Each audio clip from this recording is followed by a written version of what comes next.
Vamos iniciar mais umas aulas de atualizações previdenciárias do mês de julho de 2025. É muita atualização esse ano, tá muita coisa acontecendo aqui. BPC Loas, seguro defeso, agora a lei de benefícios, né? O benefício por incapacidade também está sendo um dos focos da gestão administrativa e legislativa, porque a questão do teste médio foi mudada, foco na telemedicina e agora nós vamos falar sobre hipóteses de isenção de perícia médica para casos de aposentadoria. Até aí tudo bem, já existiam algumas, só foi aumentada, mas o interessante são para auxílio-doença. Então foram feitos para a lei 15.157 criou essas hipóteses para auxílio-doença e também para o BPC Loas. É o que a gente vai ver agora, como uma forma, inclusive, de diminuir o gargalo de demanda de perícia. Atualização de julho, lei 15.157, agora de julho, tá? Essa lei é muito recente. Alterações em perícias médicas na aposentadoria por incapacidade permanente, auxílio temporário, auxílio por incapacidade e BPC Loas. Talvez nem tenham reparado que essa alteração do BPC Loas também aconteceu. Hipótese de dispensa para o benefício por incapacidade. Primeira coisa, o que está acontecendo aqui é a alteração da Lei 8.213. Essa lei, gente, ela, que é de 91, ainda não se adequou em vários termos com a emenda constitucional 103. Uma das hipóteses de não adequação é chamar a aposentadoria por invalidez, que mudou para aposentadoria por incapacidade permanente. Como o auxílio-doença mudou para o auxílio por incapacidade temporária, já que não é um- uma doença que dá o direito, mas sim uma incapacidade. Só que aqui no artigo 43 mudaram parágrafos, criaram-se parágrafos, mas não mudou o caput. O caput fala em aposentadoria por invalidez, é o conceito de aposentadoria por invalidez. O artigo 1º dessa lei que estamos estudando mudou a lei 8.213 e passou a ter essa seguinte redação aqui: os segurados com síndrome de imunodeficiência adquirida, HIV, né? Doença de Alzheimer, doença de Parkinson e esclerose lateral amiotrófica. Não sei nem o que é isso, gente. Eu vou pesquisar. São dispensados de avaliação do parágrafo 4º. O que é o parágrafo 4º? É a regra geral dos benefícios de trato sucessivo por incapacidade. É essa aqui. Parágrafo 4º, essa redação não foi alterada. Ela prevê o quê? O segurado aposentado por invalidez poderá ser convocado, tanto que fala em invalidez, né?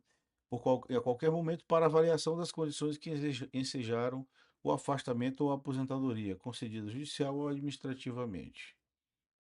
Ainda aqui, inclusive, o artigo é até mais amplo, não fala só por incapacidade, pode analisar outros critérios.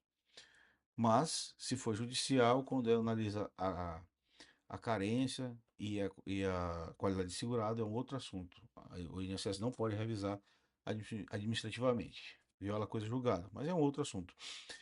Então, a partir desse artigo 4º, que é a regra geral de se fazer essas perícias, criaram-se hipóteses de dispensa para 4: HIV, doença de Parkinson, Alzheimer e essa chamada esclerose lateral amiotrófica.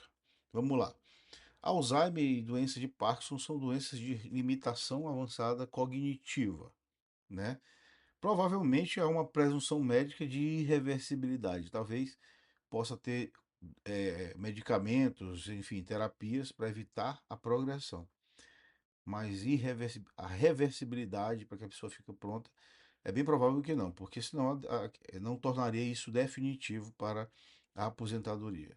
O HIV já era dispenso, né? A pessoa já era dispensada em caso de HIV, mas foi ampliado agora para essas outras três doenças: esclerose lateral amiotrófica. Deve ser alguma da mente também irreversível. Se aí não acabou aqui, tá? Aí a possibilidade de se manter a aposentadoria sem perícias periódicas tem mais uma hipótese e tem várias outras que a gente vai ler aqui nessa aula. Se a perícia constatar que a incapacidade é permanente, irreversível ou irrecuperável, o segurado aposentado por invalidez permanente é dispensado da reavaliação das condições que ensejaram o afastamento da aposentadoria, concedido judicial ou administrativamente, salvo em caso de fraude. Cidadão sofreu um acidente, ficou tetraplégico, não resolve nem com células-troncos, tem um prognóstico totalmente de irreversibilidade. Administrativamente, provavelmente a perícia vai criar alguma aba que o perito vai dizer que ela se insere nesse parágrafo. Porque se ele não fizer isso, não tem sentido. Porque vai ficar sempre na margem da administração poder convocar. Então, provavelmente vai existir uma aba que a administração vai dizer, o médico vai dizer, deve ter um quesito, doença irreversível, irrecuperável, permanente, e ele marcar sim, aí deve ir para uma outra fase, uma outra fase, uma outra via que torna a coisa irrevisitada, ou melhor, não revisitada. Não se poder convocar o INSS para poder fazer a perícia. Isso aqui é para uma hipótese geral, né? A gente criou algumas presumidas de reversibilidade, a lei criou HIV, Parkinson, Alzheimer e a miotrófica, né? A esclerose amiotrófica, mas algumas outras gerais, que quem vai dizer é o médico caso a caso. Então é muito interessante esse ponto, porque já diminui a fila de perícia médica do INSS por uma coisa que praticamente era óbvia, né? E mas o mais interessante dessa alteração foi as impossibilidades de perícia para auxílio por incapacidade temporária. Isso aqui, a primeira coisa, ontologicamente analisando, se é até incongruente. Se não tem perícia para uma incapacidade temporária, ela não é temporária, ela é definitiva, porque a lei presumiu que a pessoa vai receber até um dia que ela trabalhar. Então, ela é definitiva. A não ser que ela, por um fato externo, vá lá e tome uma medida incongruente com o benefício, que é, por exemplo, exercício de atividade remunerada.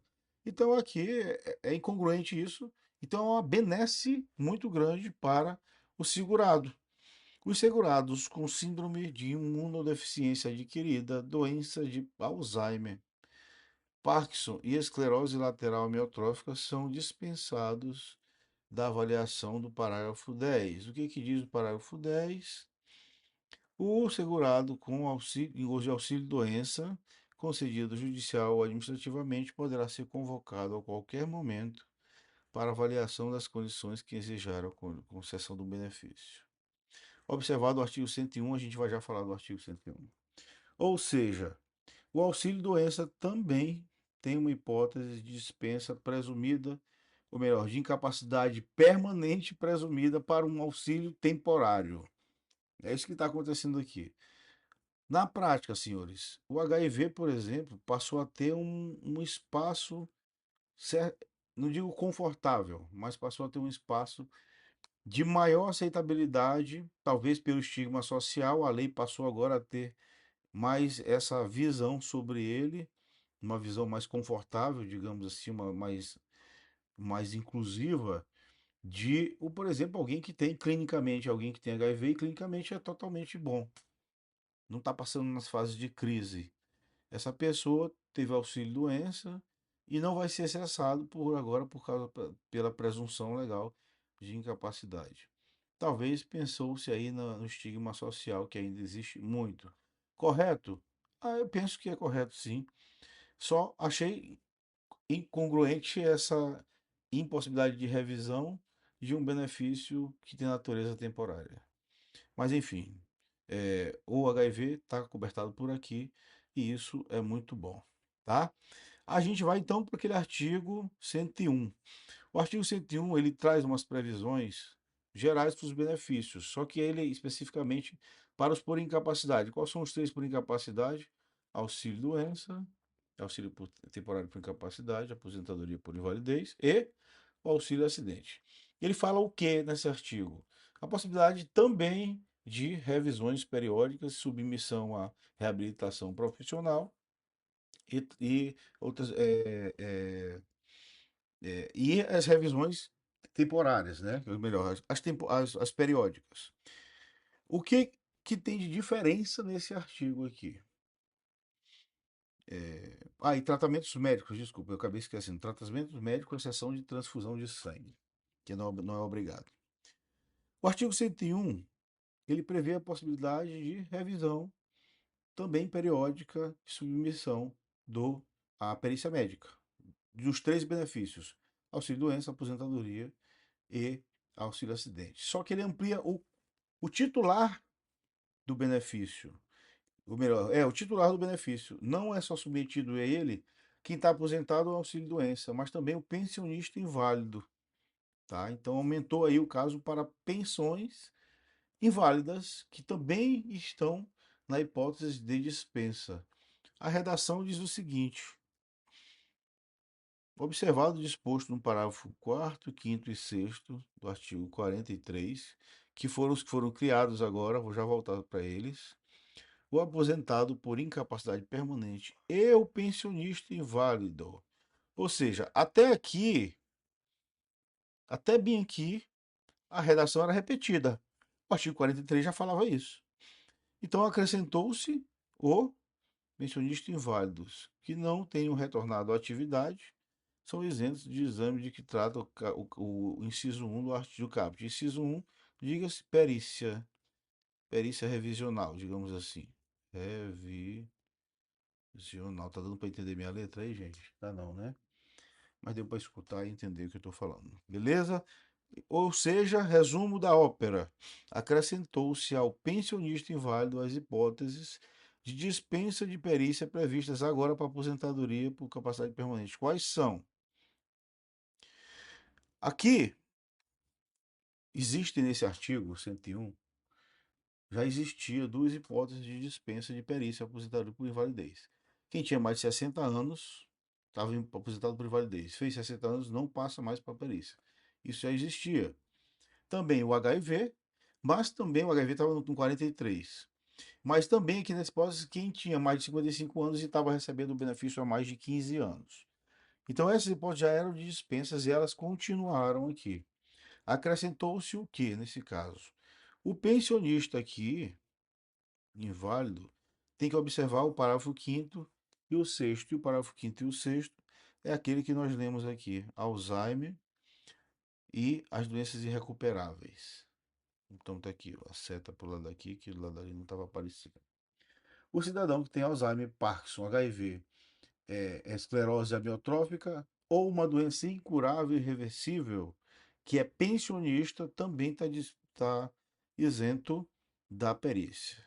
É o que se extrai desse raciocínio aqui, além do que uma repetição do que já estava no 43.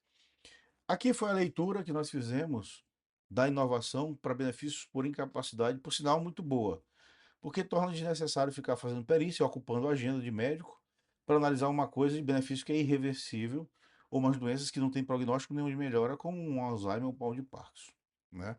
Corretíssimo. Só que também teve um acréscimo na lei do BPC-Loas e aqui eu achei que faltou ajeitar uma coisinha aqui que não ficou legal. A lei do BPC-Loas foi incluída um parágrafo 16. E o que ela previu aqui? Durante a avaliação da deficiência ou do grau de impedimento, de que trata o parágrafo 2º desse artigo, impedimento a longo prazo, a perícia médica dos requerentes de prestação continuada com HIV, né, síndrome de imunodeficiência adquirida, deverá ter participação de um infectologista.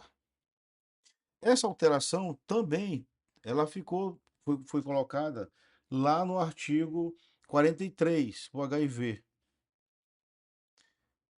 Ela também está aqui, eu não botei aqui, mas ela também foi alterada aqui para ter um infectologista. E aqui no BPC Loas passou-se a exigir o infectologista, que é uma redação, e aí se discute se essa redação é para o INSS ou para o judiciário, penso eu que é para os dois, né? Mas pode ser que o judiciário entenda errado. E teve a alteração mais impactante que eu pensei foi essa aqui de baixo. O artigo 2016.